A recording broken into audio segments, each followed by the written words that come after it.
Samedi soir 13 mars, nous sommes à l'Arena Les Saules de Québec pour assister au tournoi Passe-Rondelle de Québec, événement qui a lieu depuis plus de 25 ans. Encore une fois, cette année, nous aurons la chance de voir les petits mousses à l'œuvre dans le hockey amateur du Québec. Bienvenue sur Zoom Sport. ZoomSport.tv. Cœur de ton sport.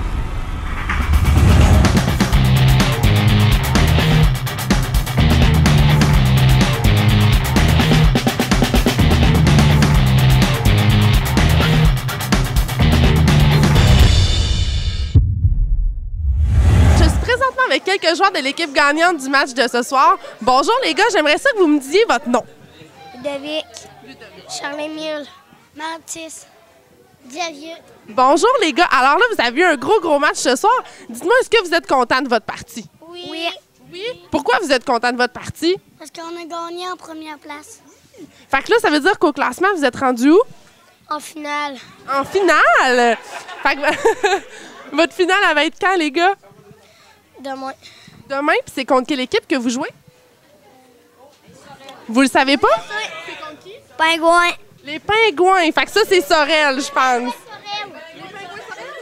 Bon. Puis là, les gars, là, dites-moi, vous, qu'est-ce que vous aimez dans le hockey? Faire des buts.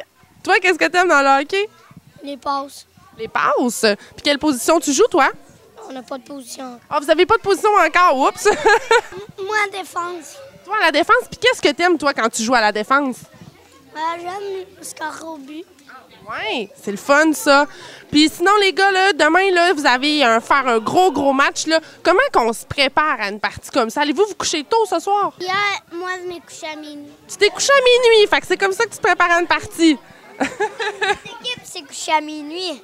Ah ouais? Puis là, c'est quoi le bonhomme que t'as dans les mains? Tu peux-tu me dire? Je sais pas. Mais en tout cas, les gars, merci beaucoup, puis je vous souhaite bonne chance pour ce soir. Bye-bye! Je suis en compagnie de M. Dino Fortin, entraîneur de l'équipe de Saint-Éphrem. Bonsoir. Bonsoir. Vous allez bien? Très bien. Comment on se sent après une victoire comme ce soir? Ah, on se sent très fiers de nos petits gars. Ils ont performé comme on s'attendait d'eux autres. Puis comment vous trouvez ça? Je vous ai vu, vous êtes à l'œuvre sur la glace avec eux, justement. Qu'est-ce que ça vous fait, vous, d'être dans le jeu, dans le feu de l'action? Ben, des fois, on se trouve dans les jambes un petit peu. Il faut se tasser à l'extérieur, mais d'être dans l'action, ça nous permet de les encourager, d'être avec eux autres. C'est pas mal plaisant.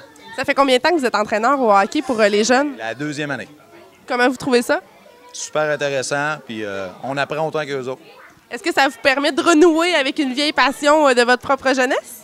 Oui, c'est en plein ça. On joue encore un petit peu, mais c'est sûr qu'on joue pas mal moins qu'on a déjà joué, puis ça nous permet de rester dans ce domaine-là.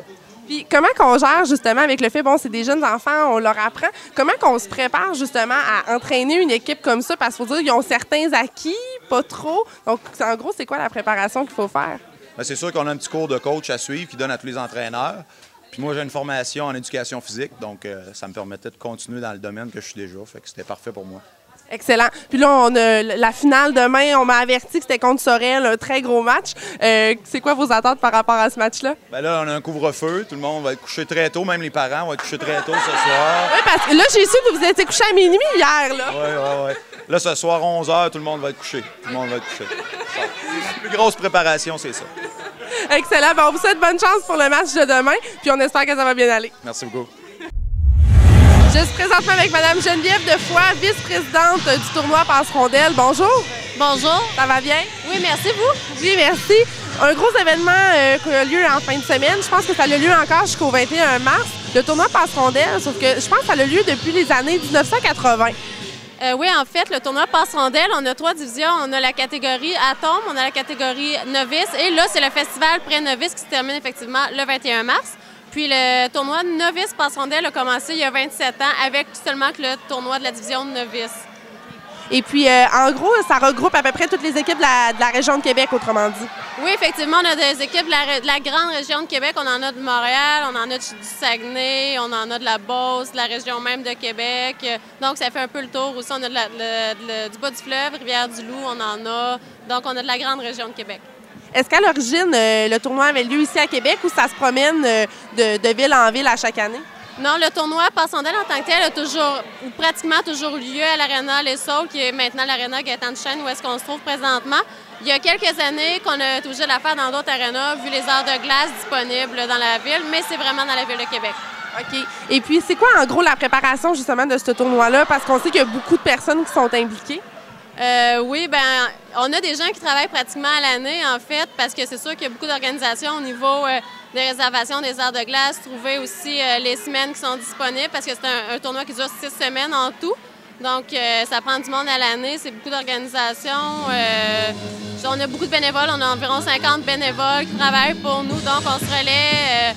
Comme vous avez vu tantôt, le début du match des étoiles, on aime faire les choses un peu particulières. On aime que ça sorte de l'ordinaire, vu que c'est des petits, ben, c'est le fun. Donc, c'est beaucoup de préparation, là. Tout le monde s'y met, on fait un peu de tout, puis on s'en sort bien. Puis combien de jeunes en tout peuvent participer au tournoi chaque année? Bien, on a environ 60 à 70 équipes par catégorie. Donc, si on met environ 12 à 20 joueurs par équipe, je ne sais pas en fait ça fait combien de joueurs, il faudrait faire le calcul, mais ça fait beaucoup de joueurs, là. Puis dans ce temps-là, chaque année, bon, les parents sont impliqués aussi, les jeunes. Est-ce qu'ils reçoivent un petit quelque chose après les parties? Y a-t-il des genres de séries, des choses comme ça? Comment ça fonctionne? Oui, bien, en fait, tous les joueurs qui sont au tournoi vont recevoir, cette année, c'est une mini-bannière, c'est nouveau. Avant, c'était des médailles. Là, c'est une mini-bannière de participation pour l'ensemble des joueurs. Il y a aussi dans l'atome et dans le novice des bannières pour le joueur offensif et le joueur défensif du match. Puis comme novice et atome, c'est des catégories qui sont compétitives. Bien là, évidemment, on va jusqu'en finale. Ils ont un trophée, une bannière d'or et une bannière d'argent pour les gagnants. Pas dans le festival, puisque le festival, on garde ça vraiment plus participation. Un gros merci vraiment, c'est un super bel événement. Puis on vous souhaite une bonne continuité. Ça me fait plaisir, merci à vous. Merci. C'est ce qui complète notre passage au tournoi Passe-Rondelle de Québec qui se poursuivra encore jusqu'au 21 mars prochain. C'était Sarah pour Zoom Sport.